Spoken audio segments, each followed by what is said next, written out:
Happy New Year's, everybody. Happy New Year. Success. What does it look like to you, to me, to somebody else? Random BS that we're going to talk about. So without further ado, let's get it started.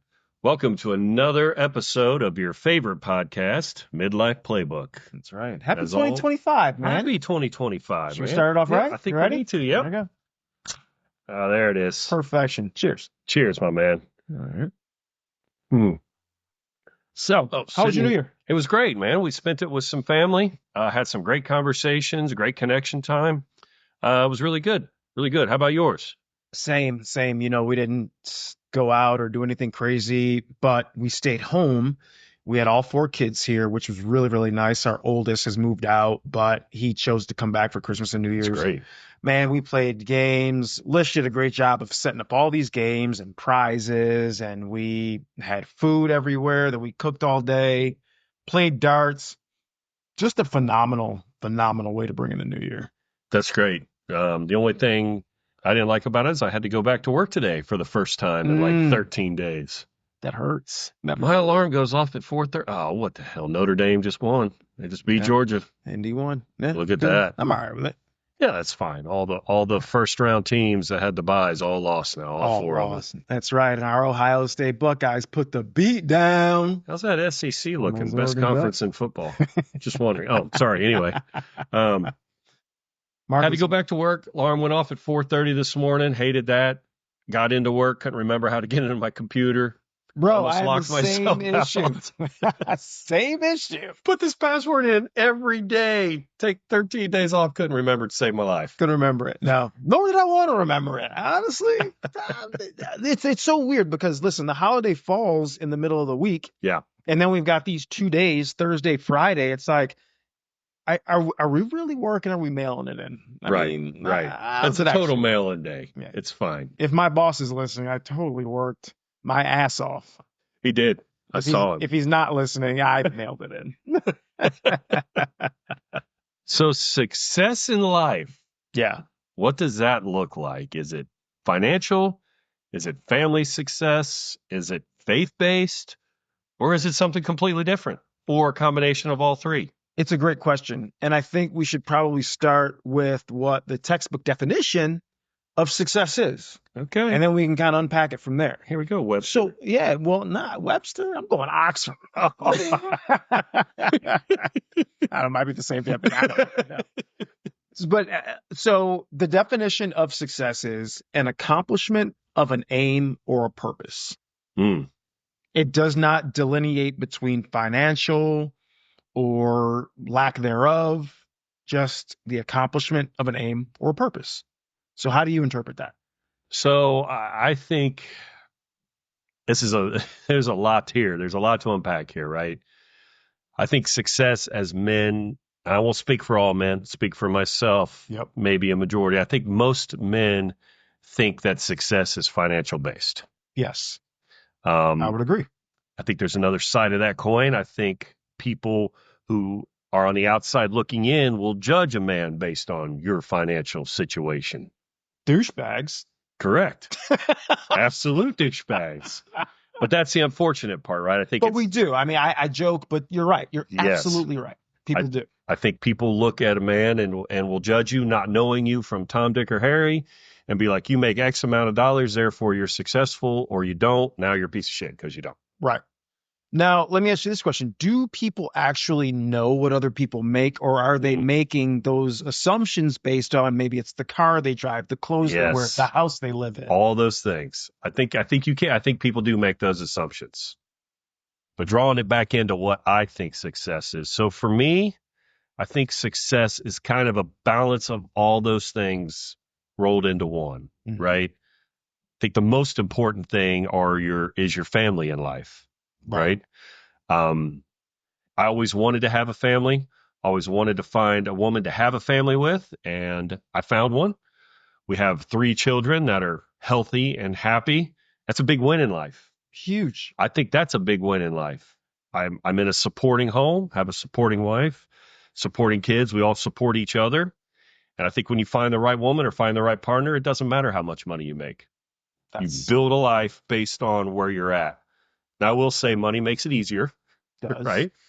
Doesn't buy happiness. I don't think it buys happiness at all, but I think it does make things easier. It buys me a lot of stuff that makes me happy. Buy you a lot of toys, and we're all just big kids playing with our toys, That's it. right? Just kids and toys. So for me, I look a little bit beyond how much money somebody is making, and what do you provide other than that. So for me personally, my success in life was the day I realized that I found a person that I could have a family with, have kids with, and kind of settle down with, which, the whole monogamy thing that we talked about in our last episode kind of rolls into that. Once the monogamy for me was, I realized that was the person I wanted to be monogamous with. The success followed shortly thereafter. Right. With having a caring, loving support system. Absolutely. I agree with everything that you just said. And I also think that my success has been determined on, am I a good father? Okay. Yeah. Am I a good husband? Do I have a happy wife? Do I have happy kids? And not only is everyone happy, but are we raising our kids to be good human beings? Yes. Because some kids are assholes. I'm just saying it. I mean, I can't sugarcoat it at all. Right. And usually if you have a kid that's an asshole, sometimes you're an asshole and you raise your kid to be that way. But sometimes you're not. Sometimes you just got a kid that's an asshole and you don't know how to control it. Well, they learn what they see, right? Sure. So that's a good point. So your kids growing up to be a good person is probably a measure of success. You were a success as a father. Huge. Right? And that's what matters to me. Yes, absolutely. I do agree with that too. Didn't think about it that way, but yeah. And success also, in my eyes, is very subjective. Mm-hmm. You and I briefly talked about this earlier, but we were saying, hey, listen, you could live anywhere. You could live in a 1-bedroom, 2-bedroom house in not the greatest of neighborhoods. Right. But you've got a wife that loves you. Yep. You're a great husband, or vice versa. Right. You're a great wife and you have a husband that loves you. You have 2 great kids. Mm-hmm. You make enough money to put clothes on your back, food in your stomach, shelter over your head. Nobody's needing for anything. No one's needing for anything. But when it comes to your kids, you make sure they're happy. You make sure you date your wife or your husband, however it may be. Yep. And everybody's just pushing through life. To me, that's also success. I think it is. I think to tie onto that, when you come home from your day at work, are you happy to be home? Yeah. Your place of peace. Are you welcomed home? Is it your place of peace? Yeah. Absolutely. And I think if you can come home in the evenings and you have your beautiful wife and or husband you're coming home to greeting you, your kids are greeting you, and the rest of your night is stress-free and happy and everybody's smiling, I think you're winning. Absolutely. I think you're winning, So now let's run it back. Okay. To when we said that there were people that look on other people, guys that look at other guys, because typically it's financial success. Oh, yeah. And I've known people, and I'm sure you've known people throughout this world that make a crap ton of money. Yeah. They cheat on their wives. Yeah. Their kids hate them because they work 18 hours a day and they never see them. Right. They've got an amazing house that they don't live in. They can't live in because they're working. They drive a $150,000 car that they can't afford. They're wearing Tom Ford suits. I don't even know what that is. It's a Tom Ford I know what it suit. is, but I won't say never, but I do not, and I actually don't have a desire to own one. So there you go. Oh, geez. I'm not a guy who says never. Is that a Ford F-150 suit or? That's my kind of suit right there. Speaking of that, how you liking that gas car you bought? Oh, man. You remember where the gas station is? Barely. I forgot how much gas costs. You remember Naeem's been driving his wind-up electric toy for quite some time now. 6 years, baby. 6 years. Finally got a gas guzzler like the rest of us. Yeah, like a true red-blooded American. Blowing fumes all over I-75. Getting 3.5 miles to the gallon. Oh, gosh. I'm looking at the miles per gallon, and I'm like, will it just go higher, please? A little bit, That number needs to be double digits. Like, did I make a big mistake doing this? Oh, my goodness. But yeah, I agree with that. A lot of people live beyond their means, and that's not successful. They put on a facade. Look at me. Look at my nice house. Look at my nice car. But I can't afford any of it. I'm in debt up to my eyeballs. I'm in debt up to my eyeballs, and I have to refinance my house to a 30-year mortgage every 5 years. Living paycheck to paycheck. Living paycheck to paycheck. You know, so is that successful? Some people looking up from the outside in would say yes. Oh, they're if I could just have what they have. Right. It's like, no. Right. No, just have what you have. Live within your means. Right. And you'll be happier. You'll be just fine. So I think the outside, that same outside kind of pressure, I guess, to be successful can lead men to think they have a false sense of success. Because other people are like, oh, man, that's a nice car. That's a nice house. Right. And then when you hear those things, you start to chase that. You start to say, well, man, I got to get this car because, my neighbors are looking at me and they're going to think, oh, keeping up with the Joneses. Going on hard times if I can't get this new such and such. Yeah. And listen, 100% honesty, I fell into that trap. Okay. I did. I absolutely fell into it. It was with that doggone Tesla Cybertruck. Oh, I forgot about that. Did I want one when he released it 4 years ago and I ordered it? Absolutely. Yeah. And then as time went on and it finally came out and I went and saw it in person, I was like, this might be the ugliest piece of junk I've ever seen, but I got to get it. Right. Because I already have one and everyone expects me to get it. I've been talking about it for 4 years, so I got to do this. Yep. And then, I was talking to Lish about it. I'm like, I'm doing this for other people. I don't want that damn truck. Yeah. I really don't. I especially don't want the payment that comes with it because it was way above my means. Man. And, that's an extremely self-aware statement. Man. That's good stuff. But it took me a long time to get there. But you got there. I got there. Got there. Goodness, because that would have been one of the poorest decisions I would have made as a grown man, getting that thing. But I don't want to bore everybody with that, but it's just a lot of people do. They fall into that trap. I think it's an easy, quick trip to fall in because maybe some women are giving you attention or girls are giving you attention. That's completely all based on what they think you're worth. Sure. So that makes you think you're successful. Right. Going home to your empty house that you can't afford. Right. Laying awake at night, wondering how am I going to pay the bills. Right. Missing meals, like not eating lunch, not eating dinner. Making a decision. Do I eat or do I pay the light bills? Right. And I can't let my car go that I can't afford because then people won't think. And I think that's a really sad reality a lot of men live with. And I think it's unfortunately maybe a product of society too. Absolutely. Right. It is totally a product of the American society.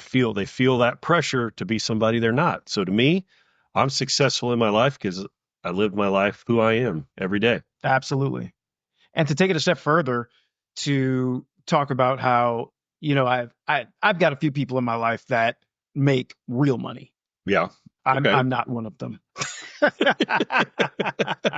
He makes Monopoly money. I'm the roof over the head guy, clothes on your back guy, stomach's full, everybody's happy, I'm good. But no, I know people that make, well into the hundreds of millions of dollars. Oh, not many of them, not many, but there's a couple. But they don't portray that. Right. And then I know people that make modest money that you would think they were multi-quadrillionaires. Oh, and I'll tell you, and the reason I'm telling you this, because I know it sounds a little douchey right now, but the reason I'm saying this is because what I'm happiest, man, is when we're having a party at our house. Right. When you guys are here, you bring your family over. Yep. We got some other friends that come over. Yep. Nobody's discussing finances. Nope. We actually have a rule. We do not talk about work. It just ain't happening. Nope. But you know what? We're not drinking anything fancy. What do you like to drink? I'm very exquisite drinker of the finest Bud Lights money can buy. The Bud Lights. I am completely happy with a 30 rack of Bud Light, 12 pack of Bud Light a day. When we're drinking and hanging out at the pool all day, I'm fine with it. That's it. All day. That's it. And then if I'm going the sauce route, I like a little Crown and Water, maybe some Kettle One, depending if I'm, how I'm feeling that day, or a little Diet Miller. So that right there, I think, speaks to our success, that we're able to just live life and not care and we have surrounded ourselves. I have a relatively small circle of friends, but the people that are in the circle are all great people. all like-minded, all just great human beings, man. Right. You guys are part of that, and thank you I think that is for clarifying. Well, I had to say that. I would assume people would know that, but who knows? It's a great circle, and I think that is another part of the success of life. Yeah. Surrounding yourself. Surrounding yourself. You are the company you keep, right? For sure. So I think that determines success.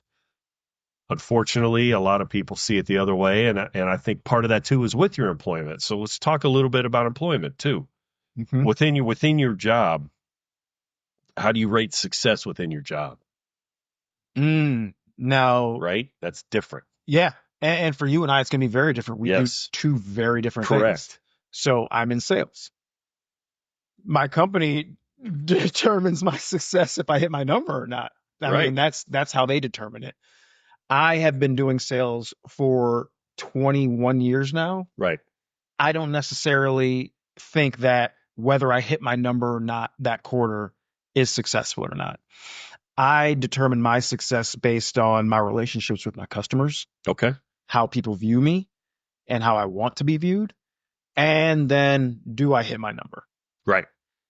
You know, and am I doing enough to keep a roof over my family's head?